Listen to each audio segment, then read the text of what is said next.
The cries of warriors have finally faded. The dust has settled over Kurukshetra. The most destructive war in human history is over, leaving behind nothing but the shattered remains of a once mighty dynasty. Standing alone among the ruins is Queen Gandhari. She is a mother who has just lost all 100 of her sons, and her grief has transformed into something far more dangerous than sorrow. She knows Lord Krishna had the power to prevent this slaughter. Facing him directly, she channels her fury into a final, desperate act, blaming him for the destruction of her entire lineage. She pronounces a devastating curse. Because Krishna allowed her sons to perish, she declares that his own invincible dynasty will destroy itself from within, and he will be left to die alone in the wilderness. Logic suggests that a divine being who can rewrite reality would simply ignore or crush a mortal's decree. Krishna has the power to silence the curse with a thought. Instead, he offers no defense. He does not argue or attempt to reverse her words.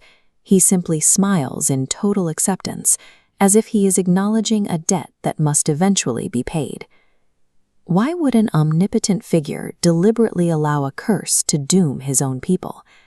This choice points toward a specific logic that governs the universe, one where even a god chooses to abide by the consequences of his actions.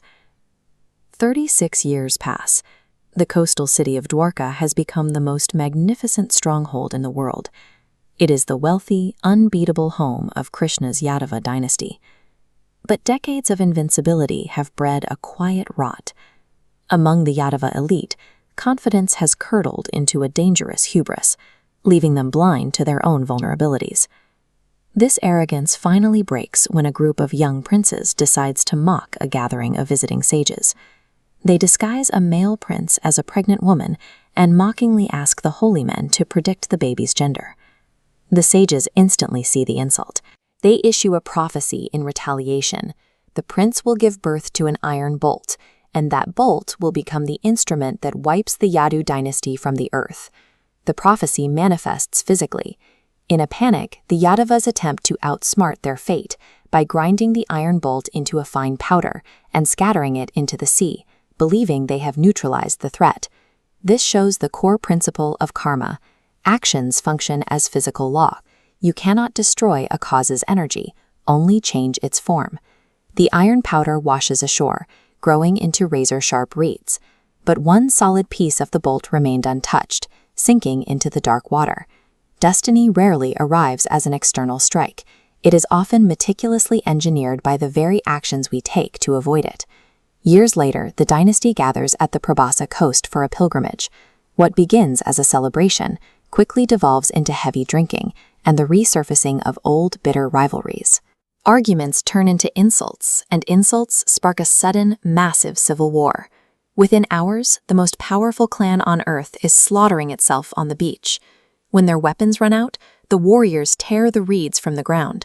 In their hands, the plants transform into deadly iron rods. The prophecy of the iron bolt is fulfilled. No outside army defeated them. Gandhari's curse was completed entirely through the Yadava's own unchecked pride. Krishna leaves the ruins of his family behind. He walks alone into the forest and enters deep meditation, fully aware that his time in the mortal world is drawing to a close. Nearby, a hunter named Jara is stalking prey.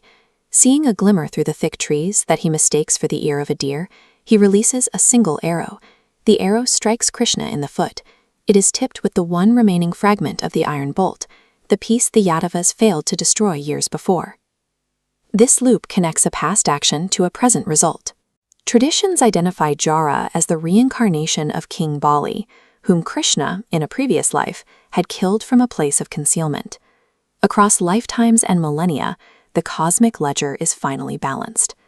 Every action, regardless of who commits it, eventually returns to its source. After Krishna departs, the ocean swallows the golden city of Dwarka.